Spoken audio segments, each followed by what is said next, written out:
Doctor Ramanand मेरे साथ जुड़ गए हैं। मैं दो तीन चीजें पूछना चाह रहा हूँ। एक तो मेरे एक साथी यहाँ पे हैं। देखिए, दो चीजें हैं। लोग राजस्थान या किसी और जगह की बात कर रहे हैं, वहां पे इसको लेजिटिमाइज नहीं किया जा रहा है। आप हो सकता है कि वहां पे किसी की शिकायत हो कि एफआईआर देरी में दर्ज की गई, या वो शिकायत हो सकती है, लेकिन जो मेरी जितनी जानकारी है वहां पे मुकदमा हो रहा है। अब वहां ज्यादा यौन उत्पीड़न का मामला है, वो एक इशू अलग है, वो एक सोशल इशू हो सकता है। एक इशू ये भी हो सकता है कि वहां एफआईआर ठीक से दर्ज की जा रही हो, एक समय हो सकता है बाकी जगह नहीं दर्ज किया रहा हूं। मैं उस डिबेट में नहीं जा रहा हूं। मणिपुर आज देश की सबसे बड़ी प्रायोरिटी है, there is no doubt. Doctor साहब, आपसे पूछना यह है कि जहां हम जिस तरफ चल रहे हैं उस तरफ अब जो जो आज 2 मई को अगर हम जिस तरह के पीस टॉक्स कर सकते थे, आपस में बैठ के बातचीत कर सकते थे, मणिपुर बिकॉज ऑफ द, हम लोगों के हिसाब से वहां के चीफ मिनिस्टर उसको ठीक से हैंडल नहीं किए हैं, उसकी वजह से वो मुश्किल और रोज बढ़ती जा रही है कि वहां पे किसी तरह के भी शांति लाना हर दिन और मुश्किल होता जा रहा है। डॉक्टर रामन से आपसे पूछ रहे हैं, प्रोफेसर साहब। Yes sir. बेसिकली जो इश्यूज हमारे यहाँ है, मल्टी इश्यूज हैं, एक इश्यूज नहीं है।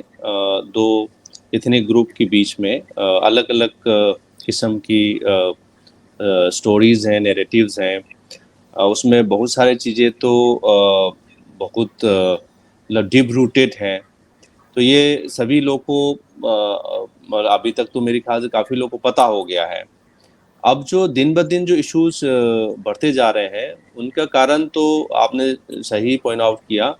वहाँ का जो लैंड ऑर्डर किसके पास है? चीफ मिनिस्टर के पास है, और he is also the minister of home affair. तो वो चीफ मिनिस्टर खुद रखे हैं, वो लॉ एंड ऑर्डर उसके पास।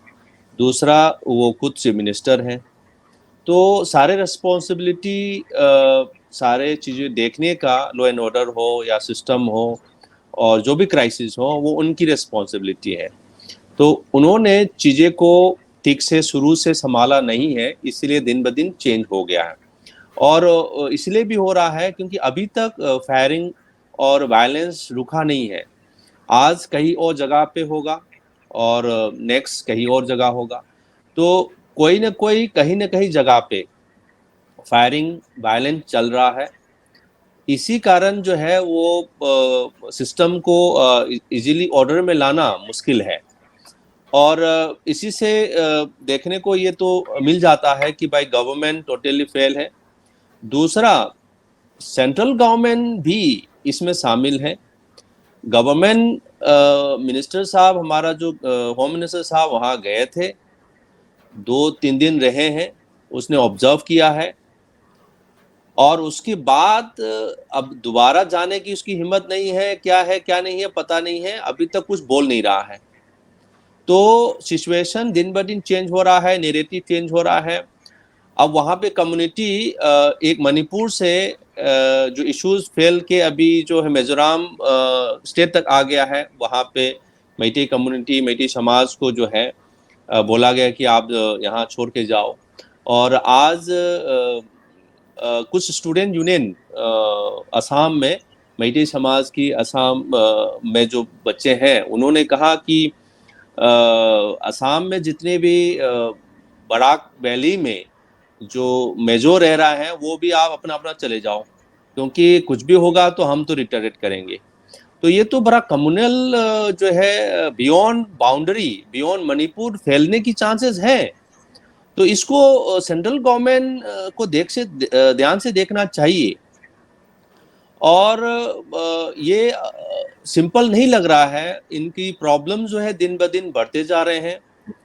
और इश्यूज वहाँ पे जो अभी रिसेंटली इशू उठाए गए हैं कि लेडीज और गर्ल्स को जो मोलेस्टेशन और रेप जो हुआ है वहाँ पे, वो भी इसी क्राइसिस की पार्ट है। इसको कोई जस्टिफिकेशन दे नहीं सकता है, मगर ऐसे बहुत और भी हुआ है हर जगह।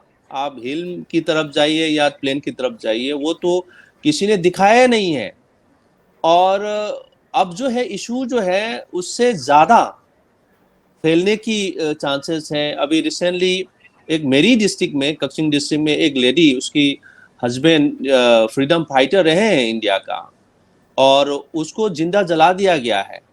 और अभी रिसेंटली उसका जो भी रिचुअल होना है वो उनकी उसकी जो भी बेटा ने किया है, तो कोई भी सेफ नहीं है वहां पे।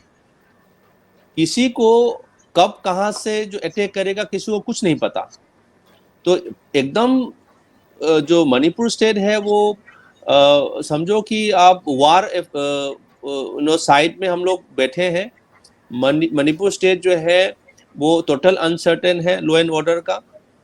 तो ये इमीडिएट सरकार की ड्यूटी बनता है, और सेंट्रल जो फोर्सेस लगाए गए हैं वहां ठीक से प्लेस होना चाहिए। उसमें भी बहुत सारे एलिगेशंस लगाए हुए हैं कि कोई फोर्स जो है किसी को प्रोटेक्ट कर रहा है, किसी को नहीं कर रहे हैं, वायस तरीके से काम कर रहा है। वो सब फोर्सेस सेंट्रल गवर्नमेंट के अंदर आता है, और उसमें भी इनको देखना चाहिए कि क्या ये सही है र्यूमर। अब मैतेई समाज कहते हैं कि भाई एलिगेशन लगाया है कि भाई जो असम राइफल है वो कुकी कम्युनिटी को प्रोटेक्ट करता है कई जगह, और उल्टा जो है इनकी बंदूकें दे रहे हैं, बुलेट दे रहे हैं। अब इसमें असम राइफल हो या मिनिस्ट्री ऑफ होम अफेयर्स हो, ये सामने आना चाहिए कि भाई ऐसा है या नहीं है। ऐसा है तो उनको निकालिए, जो ऑनेस्ट और मोस्ट सेंसिटिव आर्मी अफसर हैं वो वहां लगाइए। और अदरवाइज क्या होगा कि धीरे धीरे आप फ्रस्ट्रेशन और एंगर और कंफ्यूजन र्यूमर बढ़ते जाएंगे, तो बहुत बड़ा सिविल वार होने की पॉसिबिलिटी है। हर घर में और हर फैमिली में अनसर्टेन है, और ये कहीं ना कहीं ये एंगर जो है ये दूसरे कम्युनिटी के ऊपर भी पड़ेगा। तब ये पूरा सिविल वार हो सकता है, बहुत बड़ा सिविल वार हो सकता है, वहां पे बहुत कम बच सकता है लोग। तो ये सिचुएशंस अभी की हिसाब से तो बहुत टेंस है। कुछ भी चीज वहां पे कहें और कुछ एंटी कम्युनिटी की एक्टिविटी वहां कुछ हो, और उससे और भी ज्यादा जो है कम्युनल राइट कहें और इथनिक क्राइसिस कहें, ये बढ़ सकता है। मैं एक रामानंद साहब आपके पास आ रहा हूं, लेकिन उससे पहले मैं एक छोटा सा एक वीडियो है जो बीजेपी के सबसे प्रखर एक सांसद हैं, दिल्ली प्रदेश के अध्यक्ष भी रहे, मैं उनका जो एक वीडियो 1 मिनट दिखा देना चाह रहा हूं कि वो कैसे विपक्ष को कैसे हैंडल कर रहे हैं। इन बेशर्मों को कौन समझाए? हम तो चर्चा चाहते हैं जी, चल रहे अंदर चर्चा करने के लिए, ये आए। इन नामर्दों को मैं चुनौती देता। ये मनोज तिवारी साहब विपक्ष को नामर्दों वाली भाषा इस्तेमाल कर रहे हैं। मतलब अब मनोज तिवारी जी के लिए क्या कहा जाए, मैं उस तरह के शब्द बोलता नहीं हूं, लेकिन इनके लिए कौन से लोग क्या क्या शब्द कहते थे। ये रामानंद साहब, मैं एक चीज आपसे और जरा समझना चाह रहा था। मेरे पास एक मतलब ये डॉक्यूमेंट है और मैं उसकी हेडलाइन दिखा देना चाहता हूं, अगर वो हेडलाइन दिख जाए। जो बीजेपी सरकार थी उसने कुकी के एक मिलिटेंट ग्रुप से, मतलब एक प्रॉपर मिलिटेंट ग्रुप जो था यूनाइटेड कुकी लिबरेशन फ्रंट, उनके जो चेयरमैन थे एसएस हॉकिप, उन्होंने रिटन एफिडेविट दिया है एनआईए को। उन्होंने रिटन एफिडेविट दिया है एनआईए को, जिसमें उन्होंने कहा है कि 2017 और 2019 के चुनाव में राम माधव जी और हिमंता बिस्व शर्मा के साथ मिलके उन्होंने बीजेपी को चुनाव जितवाया है। अब मैं सिर्फ आपसे पूछना चाह रहा हूं भाई, एक अगर आप मिलिटेंट ग्रुप के साथ मिलके पॉलिटिकल वो कर रहे हैं तो ये दिक्कतें तो होंगी, वो चाहे इधर का हो चाहे उधर का हो। दुनिया देश में कहीं पे भी अगर आप मिलिटेंट ग्रुप, मैं ये नहीं कह रहा हूं मिलिटेंट ग्रुप के साथ आप बात करिए, पीस टॉक पे लाइए, लेकिन अगर आप उनको चुनाव की प्रक्रिया में उनसे कर रहे हैं तो उनको तो वही आता है। तो मैं इस पे एक छोटी टिप्पणी लेना चाहूंगा कि ये ऑफिशियली वो बार बार कह रहे हैं, एनआईए को एफिडेविट देके कह रहे हैं, तो ये लोगों को नजर नहीं आ रहा है मणिपुर में। सर ये चीजें जो है सबकी पब्लिक प्लेटफॉर्म में है, ये पहले लोगों को पता नहीं था। इस क्राइसिस के बाद पता चला कि ये डॉक्यूमेंट्स, वेरीफाइड डॉक्यूमेंट्स सर्कुलेट किया गया है और वेरीफाइड डॉक्यूमेंट आया सामने। तो इसमें जो है ओपनली ये तो इलेक्शन जिताने वाली बात कर रहे हैं तो कौन किसको इंस्टिगेट कर रहा है, कौन किसको प्रोटेक्ट कर रहा है, सब सामने है। अब कुकी कम्युनिटी, जो कम्युनिटी का लीडर्स हैं या इंसर्जेंट ग्रुप्स हैं, वो लोग उसको यूज किया है और उसके बाद इलेक्शन जीता है इनका। इनके 2017 में बीजेपी गवर्नमेंट बनाया है वहां पे, तो इनकी मदद से बनाया है, उसने साफ साफ लिखा है। उसमें तो कोई क्वेश्चन नहीं कर रहा है, उसमें तो कोई क्वेश्चन ही नहीं है, क्योंकि वो सामने बोला है वो बीजेपी के पास कोई और रास्ता नहीं है। बीजेपी ने ये सफाई दिया है कि भाई वो तो ऐसे ही झूठ बोल रहा है। अरे वो रिटर्न डॉक्यूमेंट है और उसके सामने सब कुछ है। और दूसरा, आप इसमें आप देखेंगे बीजेपी का कम से कम 7 बीजेपी एमएलए हैं उस कम्युनिटी से। 10 जो बीजेपी की और जो मेंबर असेंबली शोर के जो कुकी कम्युनिटी से जो सेपरेट डिमांड कर रहा है, उसमें 7 एमएलए हैं बीजेपी का। आप समझिए 10 में से 7 बीजेपी इन्होंने दिया है, तभी तो ओपनली बोला है कि हमने उसको जिताया है। तो कैसे बीजेपी एमएलए जीत गया, इतना जो है 10 में से 7 जीत गया, मतलब 70% हो गया ना। तो ये तो सामने है, इनकी डॉक्यूमेंट के साथ साथ इनकी प्रूफ है। और उसके बाद भी अभी जो सरकार बीजेपी का और 7 एमएलए जो है वो भी बीजेपी का, और जो असेंबली है, जो डेमोक्रेटिक सिस्टम है, उसको नहीं मानते हुए उसने कसम तो खाया है ना वहां पे। जब आप मेंबर ऑफ असेंबली बनते हैं, एमएलए बनते हैं, तो आप rule and regulation and constitution को एडॉप्ट करना, कॉन्स्टिट्यूशन को रिगार्ड करना, रेस्पेक्ट करना, आप कसम खाते हो कि नहीं खाते हो? आपने नहीं, आपने खाया है। उसके बाद आप अभी बोले हैं कि हम तो अलग स्टेट चाहिए, अलग सेपरेट एडमिनिस्ट्रेशन चाहिए, ये कैसे कह सकते हैं? और बीजेपी सरकार और बीजेपी का जो पार्टी इन साथ के साथ क्यों नहीं एक्शन ले रहे हैं अभी तक? अभी तक 3 महीने हो चुके हैं, इनको क्यों नहीं निकाला? आप बीजेपी गवर्नमेंट ये काम कर रहा है कि ये साथ जो है उनको भी बुला के बोला है कि आप चिंता मत करो, आपके लिए हम कुछ करेंगे। और इधर मैत्री कम्युनिटी को बोला है कि नहीं, आप लोग भी आप कुछ ना करिए। और बीच में जो है दोनों को लड़वा रहा है। बीच में दोनों को जो है, एक कहीं आग लगाते हैं, कभी वहां से फायरिंग करवाता है। और जो आपका 60,000 जो आर्म फोर्स, जो आर्मी वाले हैं, वहां पे बैठ के क्या कर रहा है?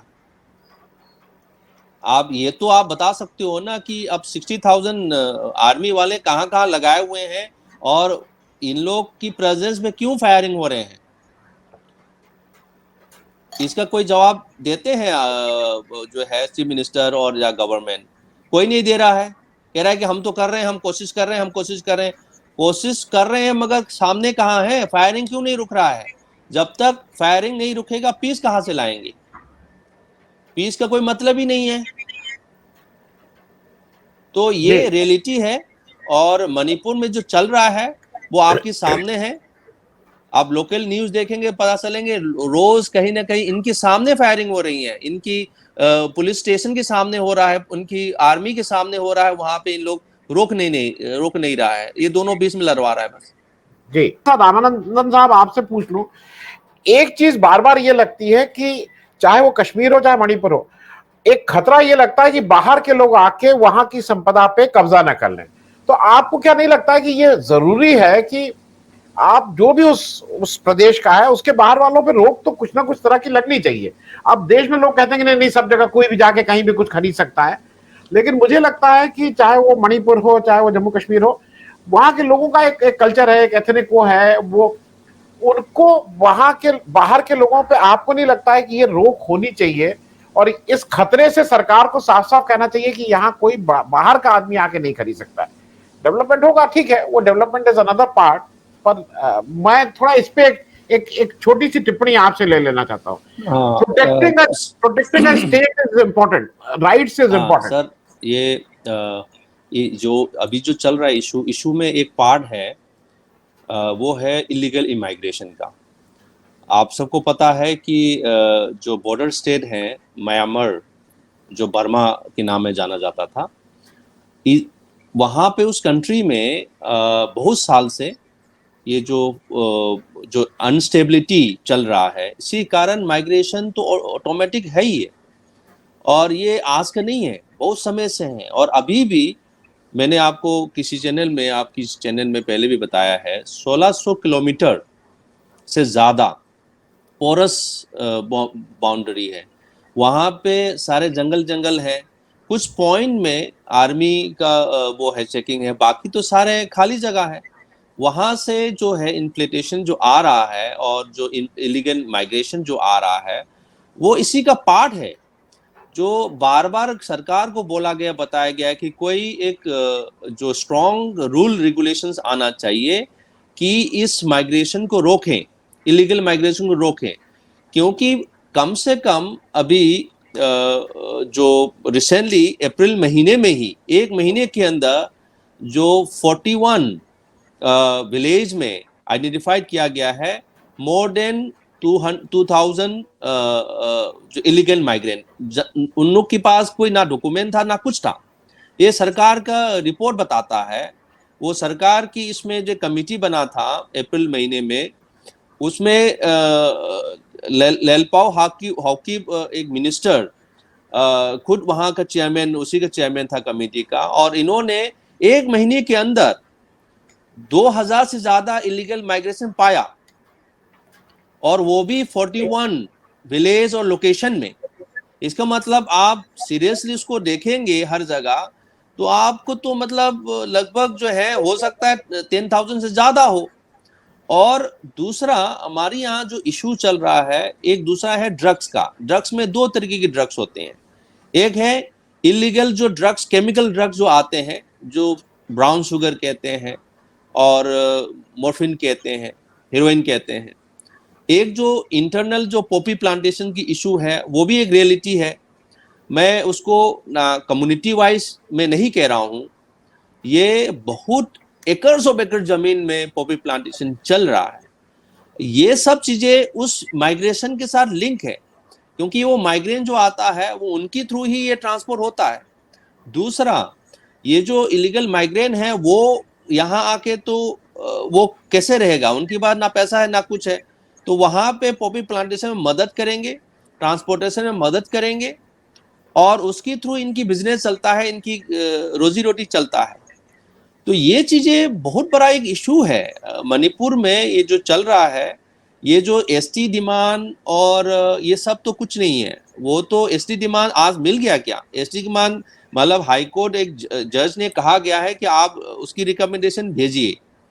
तो मतलब इसमें ये थोड़ी कि सरकार, मणिपुर सरकार दे पाएगा, ये तो प्रेसिडेंट ऑफ इंडिया के पास है उसके पावर, और उसमें बहुत सारे स्क्रीनिंग होगा, सब कुछ होगा। There are lot of stage, बहुत सारे स्टेज के ऊपर ही उसको देखा जाएगा और मिलेगा। ये तो एक जस्ट ए स्टेटमेंट है और एक रिकमेंडेशन है, आप मान के चलो। और सुप्रीम कोर्ट ने ऑलरेडी बता दिया है, उनके पास, हाई कोर्ट के पास कोई राइट नहीं है कि एसटी देने का। तो ये तो एक बहाना है जो इश्यूज को फैलाने का। मैं ये नहीं कह रहा हूं कि कम्युनिटी की बेसिस में नहीं कह रहा हूं कि ये तो जो राइट जो हुआ है, ये एक छोटा सा रीजन है, रीजन और भी है। तो मणिपुर में ओवरऑल जो भी इश्यूज हैं, ड्रग की इश्यूज हैं, इमाइग्रेशन की इश्यूज हैं, और अभी एसटी की जो डिमांड है, उनको भी एक छोटा सा इफेक्ट कम्युनिटी को लगा कि ये तो कम्युनिटी की मेरी राइट को जो है खत्म कर देंगे, राइट को वो लोग कब्जा लेंगे, इनका एक डर इन लोग के ऊपर आया है। बट वो एक छोटा सा रीजन है, इसका कोई बड़ा वैलिड पॉइंट नहीं है। हाँ, यस सर।